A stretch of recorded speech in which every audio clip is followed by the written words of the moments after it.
Hello friends, आज मैं आपके लिए लेके आई हूँ एक नया टॉपिक जो है matter and classification of matter, जो 9th और 11th क्लास के लिए काफ़ी इंपॉर्टेंट टॉपिक है कि मैटर मीन्स द्रव्य या पदार्थ और पदार्थ का वर्गीकरण। कि हमारे सराउंडिंग में जो भी चीज़ें हैं, चाहे वो सॉलिड है, लिक्विड है या गैस की फॉर्म में है, वो सारी चीज़ें क्या है, मैटर है। और मैटर की स्मॉलेस्ट यूनिट क्या थी, एटम, मैंने आपको बताया था। तो मैटर को और हम डिफाइन कर सकते हैं एक तरीके से, मैटर वो चीज है जो कि स्पेस ऑक्यूपाई करती है और जिसका अपना कुछ मास होता है, यानी कि कोई भी वो चीज जो स्थान घेरती है और जिसका अपना द्रव्यमान यानी कि भार होता है, उसको कहते हैं मैटर यानी कि पदार्थ।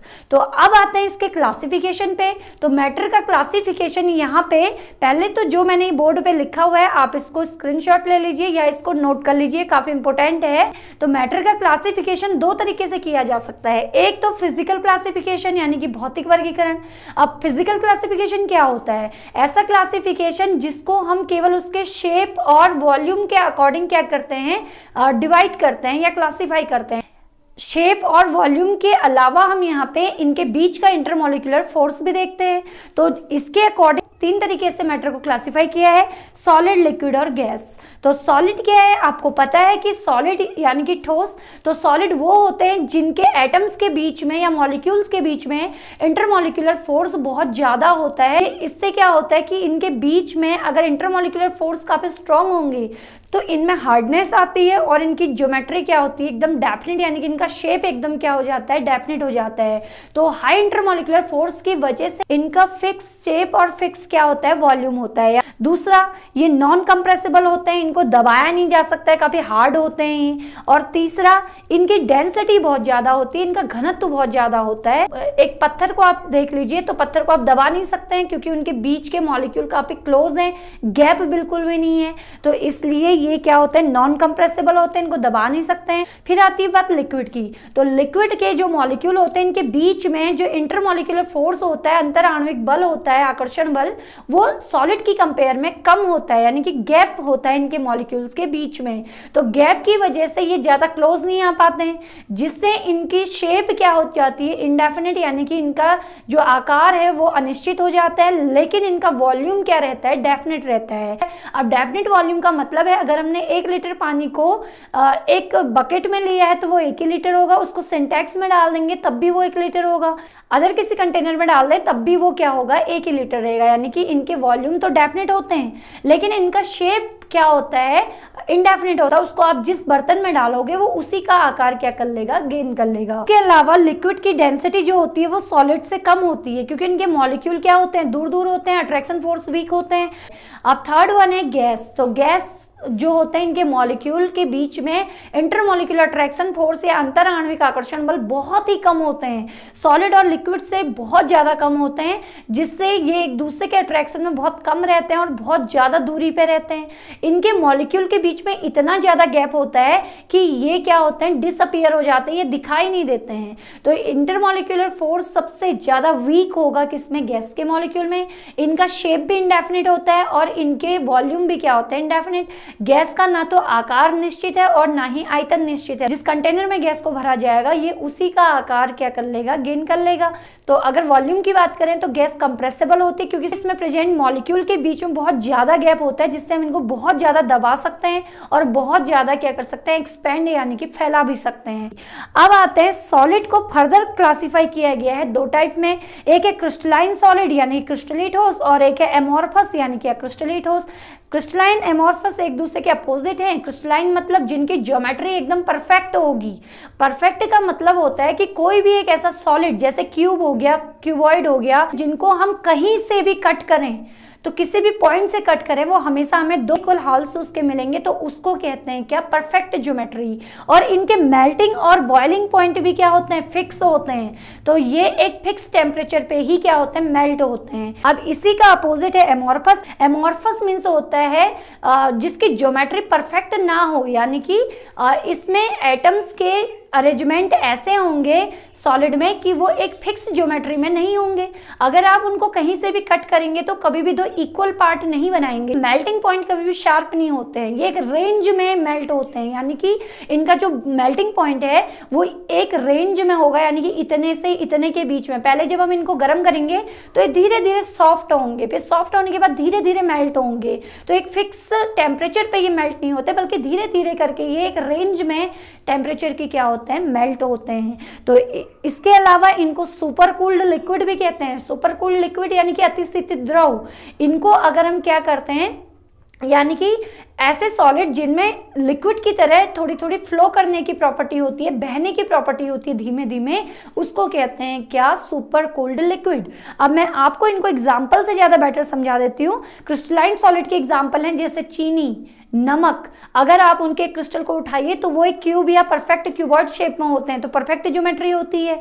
और एमॉर्फस का एग्जांपल है जैसे प्लास्टिक, ग्लास, कांच और रबर। तो परफेक्ट इनकी कोई ज्योमेट्री नहीं होती, क्योंकि इनको किसी भी आकार में हम ढाल सकते हैं। तो अब बात करते हैं केमिकल क्लासिफिकेशन की मैटर के। तो मैटर का जब हम केमिकल क्लासिफिकेशन करते हैं तो मेनली हम इसको दो तरीके से क्लासिफाई करते हैं, एक है प्योर सब्सटेंस और एक है मिक्सचर।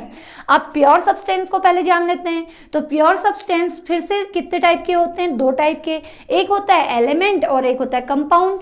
तो एलिमेंट जो होता है वो प्योर फॉर्म होता है मैटर का, जो एक ही तरीके के एटम से मिलके बना होता है। यानी कि मैंने अभी बताया था आपको कि अगर हाइड्रोजन है तो हाइड्रोजन के ही एटम से बनेगा, कॉपर है तो कॉपर के ही एटम से बना होगा, उसमें कोई अदर एटम मिक्स नहीं होगा। एलिमेंट्स आर दो substances which constitute same types of atoms. अगला है कंपाउंड।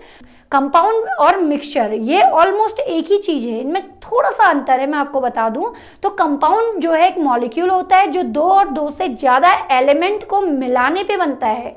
अब मिक्सचर भी वही है, दो या दो से ज्यादा एलिमेंट को मिलाने से बनता है, और कंपाउंड भी दो और दो से ज्यादा एलिमेंट को मिलाने पे बनता है। तो इनमें डिफरेंस क्या है, तो यहाँ पे भी बच्चे बहुत कंफ्यूज होते हैं। तो मैं आपको बता दूं, अगर हम दो या दो से ज्यादा एलिमेंट को एक फिक्स्ड रेशियो में मिलाएं, एक फिक्स्ड रेशियो में मिलाएं, जैसे कि वाटर में हाइड्रोजन जो है वो दो हैं, तो दो, इसका मास दो हो जाएगा। हाइड्रोजन का मास एक होता है तो दो हाइड्रोजन का दो हो जाएगा।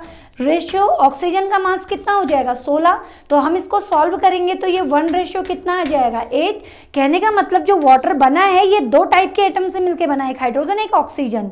लेकिन ये हाइड्रोजन के दो एटम और ऑक्सीजन का एक एटम मास वाइज 1:8 में मिलाया गया है, यानी कि इनको मिक्स तो किया है लेकिन एक डेफिनेट प्रोपोर्शन में मिक्स किया है 1:8 में। और एक चीज और इनमें डिफरेंस है कि कंपाउंड हमेशा केमिकल रिएक्शन के थ्रू बनते हैं, फिजिकली नहीं बनाया जा सकता है, जबकि मिक्सचर हमारे फिजिकली बनाए जाते हैं। तो ये भी एक बहुत बड़ा डिफरेंस है। अब वाटर हमने ऐसा नहीं कि H2 मिलाया, ऑक्सीजन मिलाई, बन गया।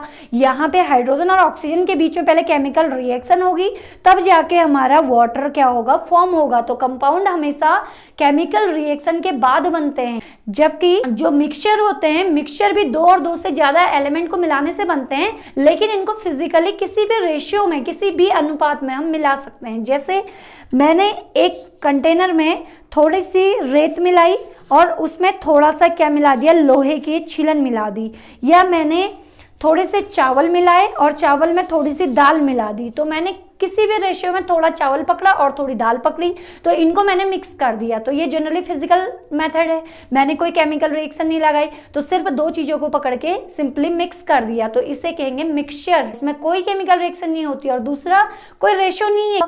अब बात करते हैं कंपाउंड के टाइप की। अब कंपाउंड भी दो टाइप के होते हैं, इनऑर्गेनिक एंड ऑर्गेनिक। अब इनऑर्गेनिक क्या होते हैं, अकार्बनिक, नाम से ही पता चल रहा है, जैसे LiCl, NaCl, KCl। तो ऐसे कंपाउंड जिनमें क्या होता है, कार्बन अब्सेंट होता है, कार्बन की प्रेजेंस नहीं होगी, उसको कहेंगे इनऑर्गेनिक। और केमिस्ट्री की वो ब्रांच जिसमें बिना कार्बन के कंपाउंड की स्टडी की जाती है, उसे कहते हैं इनऑर्गेनिक केमिस्ट्री। सेकेंड आते हैं ऑर्गेनिक कंपाउंड, कार्बनिक, नाम से ही पता चल रहा है। तो ऐसे कंपाउंड जिनमें कार्बन जरूर प्रेजेंट होगा, यानी कि कार्बन की प्रेजेंस क्या है, मस्ट है, तो उसको कहेंगे ऑर्गेनिक। यानी कि बिना कार्बन के ऑर्गेनिक केमिस्ट्री हो ही नहीं सकती है। केमिस्ट्री की ऐसी ब्रांच जिसमें हम कार्बन कंटेनिंग कंपाउंड्स की स्टडी करते हैं उसे ऑर्गेनिक केमिस्ट्री कहते हैं। और ऐसे कंपाउंड जिनमें कार्बन प्रेजेंट होता है या जिनमें कार्बन का होना मस्ट है, अनिवार्य है, उसको कहते हैं ऑर्गेनिक कंपाउंड। अब आते हैं मिक्सचर के टाइप में। तो मिक्सचर भी यहाँ पे दो टाइप के होते हैं, एक होता है होमोजीनियस, एक होता है हेट्रोजीनियस। तो होमोजीनियस को हिंदी में समांगी कहते हैं और इसको क्या कहते हैं, विषमांगी। ये बहुत कंफ्यूजिंग टर्म है, तो ये मैं आपको समझा दूं कि होमोजीनियस क्या होता है, हेट्रोजीनियस क्या होते हैं। होमो मीन्स होता है सेम और जीनियस मीन्स होता है फेज। तो अगर हम किसी दो चीज को मिक्स करते हैं, मिक्सचर बनाते हैं, लेकिन हमें मिक्सिंग के बाद केवल एक ही फेज दिखती है तो उसको कहते हैं होमोजीनियस मिक्सचर। हम दो सब्सटेंस को मिक्स कर रहे हैं लेकिन मिक्सिंग के बाद हमें दो फेज दिखाई दे रही हैं तो उसे कहते हैं heterogeneous mixture. Hetero means different और जीनियस मीन्स फेज। तो एक ऐसा मिक्सचर जिसमें हमें डिफरेंट फेजेस दिखाई देंगी वो हेट्रोजीनियस, और जिसमें हमें मिक्सिंग के बाद एक ही फेज दिखाई देगी वो है होमोजीनियस। बेटर हम इनको एग्जाम्पल से समझते हैं। होमोजीनियस का एग्जाम्पल है जैसे एक बीकर में पानी लेंगे और उस पानी में हमने एक चम्मच क्या घोल देंगे, चीनी या नमक घोल देंगे। हम इसमें चीनी या नमक घोलते हैं तो थोड़ी देर बाद चीनी और नमक क्या हो जाता है, डिसअपियर हो जाता है, गायब हो जाता है।